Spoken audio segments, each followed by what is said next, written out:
Ceni, muito você é boa Bahia? noite. Juliana, você é Bahia, você está no lugar certo. TVS, aqui é estamos seu ao lugar. vivo ainda com a transmissão desse Bavi 500. Primeiro clássico do ano, queria que você fizesse uma avaliação desse Bavi 500 em especial. Primeiro tempo, segundo tempo bastante diferentes. Queria saber o saldo para você. Boa noite. Eu acho que nós fizemos aquilo que nós nos propusemos, jogamos bem, controlamos todo o jogo. No primeiro tempo, talvez um controle maior ainda do jogo, né? As únicas possibilidades do Vitória foram em erros nossos, um do Canu, um domínio que ela, na linha lateral, não lembro quem que rouba essa bola e acaba fazendo, acho que a única finalização do primeiro tempo. Então, controlamos o jogo, criamos nossas oportunidades, não tivemos aí a felicidade de fazer o gol e poder estar à frente no placar, o que acho que abriria ainda mais o jogo para o segundo tempo. O segundo tempo contra-atacaram um pouco mais, a gente também cansa um pouco, né? Eu acho que os jogadores que jogaram, Nestor, o Eric e o Pulga, eu acho que estavam um pouquinho cansados do jogo do meio de semana, que foi um resultado importante que a gente fez, fora de casa, num gramado ruim. E aí as coisas podem ficar um pouquinho mais equilibradas, mas eu acho que nós tivemos controle do jogo, merecíamos vencer. Acho que a arbitragem um pouquinho infeliz, acho que não foi... O lance do Ademir eu não entendo até agora, que o jogo em movimento, uma falta, o Ademir sairia na cara do gol, domínio, bola, controle de bola total. Depois ele tocar, receber, aí no meio da jogada o árbitro para, eles não tinham comunicação, nem sequer o rádio funcionou, o jogo inteiro, eles não tiveram comunicação.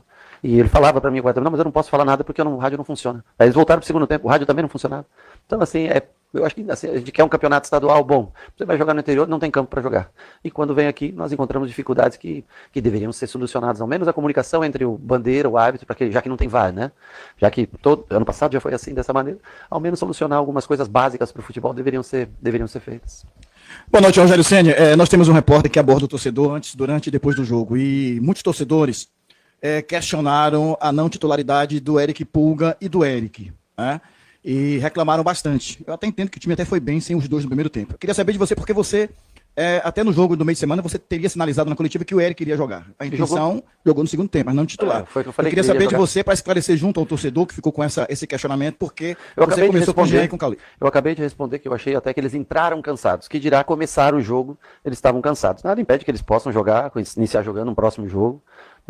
E eu falei que ele ia jogar, e realmente ele jogou, entrou no minuto, não é mais agora. Mas eu acho que o time fez um primeiro tempo impecável e nada impede. Eu acho que os dois têm, tanto o Eric quanto o Nestor, quanto o Pulga, todos têm capacidade. É para isso que nós contratamos jogadores de meio campo, para manter a qualidade do time. Hora começa o Eric, hora que começa o Jean, hora começa o Everton, hora começa o Nestor, e assim sucessivamente. E o Pulga também. Lógico que vai começar jogos, como começou no meio de semana, mas ele foi um jogo pesado, né, no início da semana. E eu acho que é para isso que a gente reforça o time, para ter boas alternativas de jogo. Nada impede que eles comecem numa próxima oportunidade. Bom, Rogério, você teve 8 jogadores que não... Wix te dá o poder da inteligência artificial para criar um site com todas as funcionalidades. Entre jogadores que estão no departamento médico, o William José, que não está ainda em condições, e, segundo informações, o jogador Biel está indo embora. O que é que você precisa ainda para esse elenco? A gente sabe que a temporada é muito longa, são 5 competições, mas o que é que você precisa ainda para que esse time esteja dentro daquilo que você quer que ele esteja? Não, eu acho que o time jogou dentro daquilo que a gente trabalha e treina. Eu acho que vocês são... só tinha praticamente um time jogando e outro se defendendo. Então, eu acho que em tese de modelo de jogo, como a gente joga, foi bom.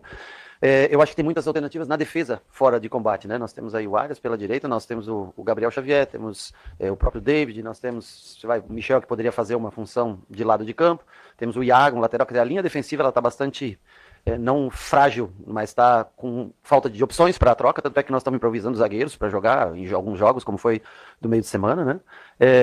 O meio-campo eu acho que continua sendo o grande setor do time, com as alterações e com os jogadores que já estavam no ano passado. E o Biel, eu não tenho a certeza, conversei com o Cadu, há uma possibilidade de negócio que está sendo tratada, eles me pediram para que hoje o Biel não fosse usado e a gente tem que entender. É uma oferta boa, se concretizar, aí nós vamos procurar uma solução para essa questão, mas tudo dentro do que a gente espera, do planejado, não tem nada fora que saia fora já foi avisado ontem para mim que hoje era melhor não contar com o Biel para o dia de hoje. Vamos aguardar a conclusão ou não dessa negociação para saber daí o próximo passo. Boa noite, Rogério. Com relação, você falou que não sei ainda o que o árbitro marcou ali naquele lance do Caio, né, que o Ademir entraria de cara. Mas quando a gente fala assim de tomada de decisão, o que é que pode ser feito quando se tem uma arbitragem do Campeonato Baiano, como essa, que, na minha opinião, mais uma vez, foi mais o centro da atenção do que a partida em si. Eu acho que tem que se investir, né, dentro do campeonato. Eu repito o que eu falei em Jequié, né? Nós temos que ter campos melhores no interior, ter uma parceria entre confederação, entre federação, entre prefeituras e até os próprios Bahia e Vitória, para que tenhamos padrões melhores de campo. Não é o ideal campo sintético? Não, mas é o que se pode ter para não ter buraco no campo, para a bola poder correr, pelo menos ter um mínimo de jogo. Vamos investir nisso, senão o Campeonato Baiano vai existir. Ninguém quer jogar o Campeonato Baiano. Os grandes, eles não sentem. Acho que alguém gosta de ir para o interior para jogar o Campeonato Baiano? Gosta. Então, o que dá lucro no Campeonato Baiano são jogos como o de hoje, né? Os clássicos, seja aqui, seja no Barradão. Então, se não houver um investimento e também na estrutura, tá na hora de, né, vamos colocar um VAR, trazer arbitragem de fora quando possível, o radinho ao menos funcionar para eles conseguirem conversar durante o jogo. Se isso acontecesse, ajudaria bastante. Então, eu acho que é um campeonato que todo mundo fala, mas ninguém quer investir, ninguém quer melhorar. Todo mundo só quer que jogue porque vale uma vaga de Copa do Brasil, né? E aí o campeão fica feliz e os outros acabam, né, não tendo valor o campeonato. Mas se querem que vale alguma coisa o estadual, tem que ser investido também nele. Boa noite, Rogério. Você falou dos desfalques na parte defensiva, principalmente. Mas eu queria que você destacasse o Santiago Mingo, né? Você ganhou um zagueiro que joga com a perna esquerda, ajuda na construção, dá uma possibilidade a mais para o Juba, por exemplo, jogar mais na parte ofensiva, chegar mais na linha de fundo. Queria que você avaliasse. Até também ele se mostrou meio líder do time ali. Ele gesticula bastante. Desculpa. Não, perdão. E eu queria que você avaliasse a chegada do Mingo e a participação dele, não só no Clássico, mas desde a sua chegada. Ele tem uma boa atuação no sentido de comunicação, é um cara que tem liderança, organização de saída de jogo. Eu acho que o Canu faz bem aquela construção quando joga pelo lado esquerdo. O Santiago, o próprio Rezende fez em alguns jogos essa construção pelo lado esquerdo, que é importante. E a gente vai devagarinho, vai desenvolvendo. Ele fez o primeiro jogo, fez hoje seu segundo jogo, né, aqui. Mas demonstra, primeiro, ser um menino, cara limpa, bom de se ver gente assim para trabalhar. E tem boa voz ativa. Eu acho que esse é o principal dele, que a gente carece um pouco, né, às vezes disso. E vai evoluir, com o passar do tempo vai evoluir. Logo tem outros zagueiros voltando também para a gente fazer uma escolha de dupla de zaga futura. Boa noite, Rogério Ceni, Lino Santana, Portal Notícias no Ar, AS6 TV Web. No primeiro tempo, o Bahia tinha uma superioridade numérica no setor de meio campo. A construção da jogada saía com certa facilidade, só que na complementação da jogada, aquele último passe, aquela bola que talvez fosse um pouco mais refinada para que os atacantes ficassem em condições de arremate para gol, isso deixa um pouco a desejar. E, sobretudo, a gente percebe a questão da dificuldade que se tem, eu acho que todas as equipes tem, mas qual a solução para quando você encontra um sistema defensivo montado com a primeira linha alta entre 4 e 5, segunda linha alternando também, dependendo do momento da partida, e o posicionamento desses jogadores nessas linhas para poder fazer com que essas linhas sejam quebradas? O que fazer para que isso possa ter contundência e efetividade? Preencher o posicionamento que sobra e colocando os espaços, se forem menores, você tem que ter jogadores com mais refino técnico, né?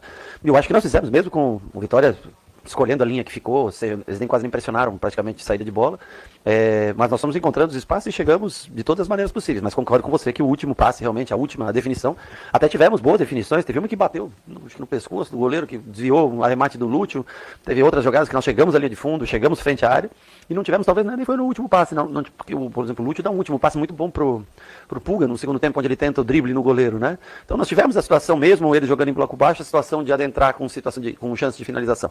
Nós não tivemos bons arremates, nós sofremos talvez do mesmo que aconteceu no ano passado. A gente criava bastante e não conseguimos concluir em gols as situações criadas. Mas nós jogamos bem com o Vitória jogando em linha abaixo os primeiros 45 minutos e nós conseguimos estar várias vezes à frente do gol. E com um detalhe bem interessante, que nós cedemos pouquíssimo espaço ao Vitória. O Vitória não teve espaço, praticamente teve 1 ou 2 contra-ataques no primeiro tempo inteiro. No segundo, o time vai cansando um pouco. Eu acho que também o planejamento de ter deixado esse time aqui, treinando e recuperando, eu acho que foi importante para a gente ter essa superioridade. E a gente segue planejando. Levamos o limite que dava para tentar fazer os pontos que eram necessários contra o Jequié para estar hoje vivo na competição, porque senão seria frustrante se não tivesse a vitória lá e hoje tivesse esse empate, que é possível acontecer no futebol. Mas eu acho que o time jogou bem, cara. Teve um time que comandou o jogo, que teve, né, o ritmo, ditou o ritmo do jogo, foi o Bahia. Eu acho que isso já é algo que nos deixa feliz. Não deixa feliz é o resultado dentro da nossa casa, 48 mil pessoas. A gente queria entregar, logicamente, o triunfo para o torcedor. Mas eu acho que a gente faz uma boa apresentação e continuamos com alguns defeitos na hora de finalizar, que realmente nós, né, poderíamos ter saído vencedor no jogo de hoje. Rogério, boa noite. Pegando o gancho da pergunta do colega, ele falou sobre o sistema defensivo. Como é que está a situação do Gabriel Xavier? Ainda vai demorar um pouco para voltar? Como é que está a recuperação dele? Bom, a última vez vocês perguntaram, né? Eu acho que o Gabriel Xavier volta a treinar com a gente essa semana já. Acho que na segunda-feira o Gabriel Xavier volta a treinar com a gente. David já está treinando com a gente também e vamos ter mais um exame para fazer hoje ou amanhã ou segunda-feira. Aí tem uma programação para Arias e para Michel, para voltarem em breve também. Enfim, eu acho que nós vamos. É uma pena que está chegando o próximo jogo do dia 18, que é um jogo importantíssimo para a gente. Não sei se os atletas terão um condicionamento físico para estar dentro desses jogos, mas eu falei em fevereiro eles retornariam, né? Já é fevereiro. A gente espera já na primeira semana contar com o retorno de algum. Quem sabe algum deles possa estar presente. O William também nessa semana, acho que já começa a fazer parte de listas de jogos, de estar presente com a gente.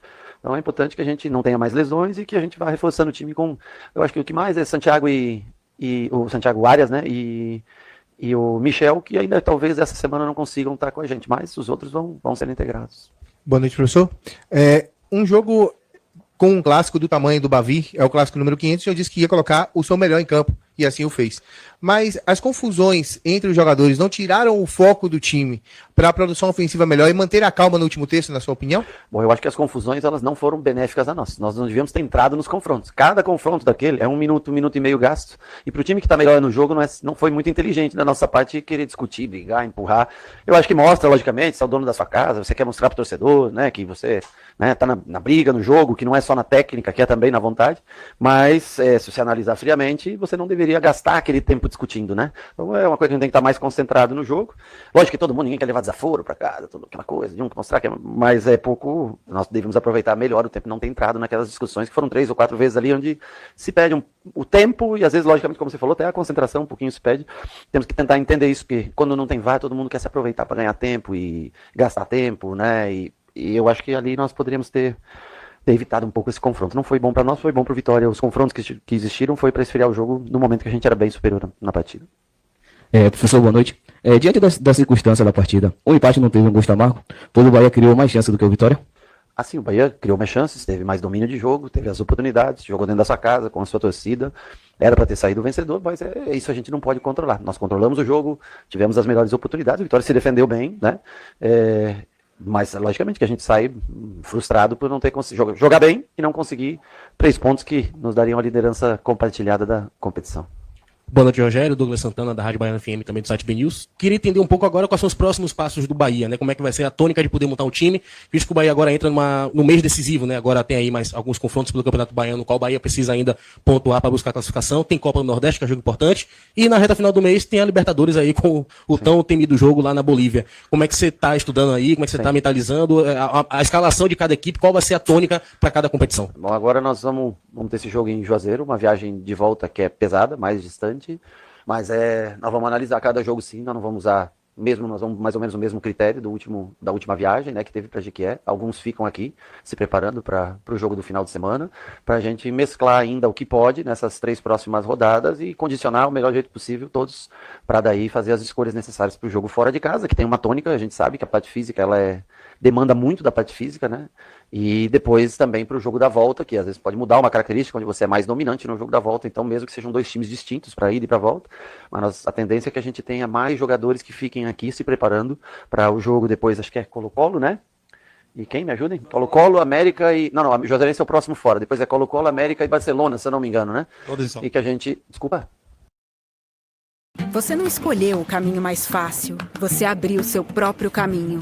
Você teve fome de... Todos os jogos são em Salvador. Então, pra gente vamos arriscar um pouco nesse jogo fora de casa, vamos arriscar um pouco para ter o melhor time nos 3 próximos jogos, sem desgastar todo mundo, e aí a gente faz as escolhas pro jogo do The Strongest. Boa noite, perdão. Imagina. Reflexo. Eu fiz essa pergunta 2 coletivos atrás, justamente como é que estava a preparação para o jogo dia 18. Né? Você já deu algumas pistas aqui, mas vocês já decidiram se vocês vão chegar, de fato, em cima da hora ou se vão chegar muito antes do jogo? Como é que está a estratégia do Bahia? Nós já definimos, desculpa. E se vocês também tiver, já como é que tá a estratégia em relação à fisiologia, testes, etc., se puder elucidar assim, para a gente como é que está a preparação para esse jogo, que é muito específico, poder ajudar, bacana. Então está sendo feita uma preparação pós-treino ou dia pós-jogo, onde aqueles que jogaram fazem um trabalho com máscaras, tudo para tentar simular um pouco da perda de oxigênio. Não sei exatamente se funciona ou não, tá? Não tive essa experiência. Normalmente se ganha, funciona, se não ganha, não funciona. Mas você fez uma pergunta antes, desculpa, a primeira...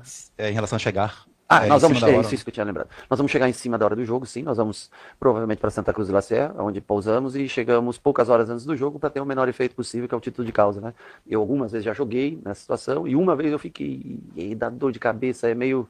Então assim, nós devemos chegar bem próximo ao jogo, fazer o jogo e regressarmos, né? Mas temos que concentrar no jogo em si, porque essa é a parte difícil, né? Porque chegar não é tão difícil, porque você sai de Santa Cruz ali, é bem baixinho, né? Só sobe praticamente, você nem desce, né? Quando sobe, o avião já tá lá.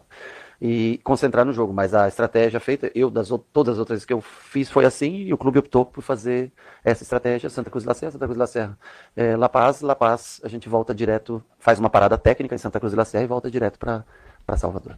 Rogério, boa noite, Encosta Filho da TV Bahia. Aproveitando a aspas que você falou agora há pouco aqui no começo da coletiva, quando cheguei, ninguém quer jogar o Campeonato Baiano. É difícil ir para o interior do estado. O próximo jogo do Bahia não é pelo Campeonato Baiano, mas é no interior do estado, num gramado que já deu polêmica envolvendo Vitória e Juazeirense. Bahia é o time de maior investimento da Copa do Nordeste. Diante disso, qual é a responsabilidade do Bahia no jogo contra a Juazeirense fora de casa? Tentar vencer o jogo, independente das peças que sejam escolhidas, mas medindo o risco que tem, porque nós temos outros jogos dentro do Campeonato Baiano do qual a gente precisa pontuar. O campeonato, ele tá funcionando? Escutei. Vocês querem mexer? Pode seguir? O Campeonato Baiano, ele jogar os jogos no interior é muito difícil, né? Mas você tem uma vaga de Copa do Brasil que a gente tem que levar a sério essa competição e é um título possível para o torcedor a gente chegar na fase final. E para isso nós vamos ter que vencer jogos, mesmo não tendo viagens, mas vamos ter que vencer jogos jogando em casa no futuro. A classificação hoje não nos é favorável. E a Copa do Nordeste nós vamos fazer o melhor time que nós podemos dentro das condições que o gramado oferece. Não adianta põe o Everton Ribeiro para jogar lá, o cara vai, não é a característica de jogo. Acho que nós vamos enfrentar com a maior força física possível e medindo as consequências futuras para os atletas que vão ser, acho que o jogo principal que a gente entende é o The Strongest. Nós vamos utilizar aí, sei lá, 12, 13, 14 jogadores que vão ficar aqui trabalhando em função dos próximos jogos do Campeonato Baiano e Copa do Nordeste contra o América e também visando a parte física desses jogadores para o jogo do The Strongest. E alguns outros vão, logicamente, os que têm mais características, isso não tem nada a ver com melhor ou pior, é os que têm mais características físicas que se adaptem ao jogo. Boa noite. Você é Bahia?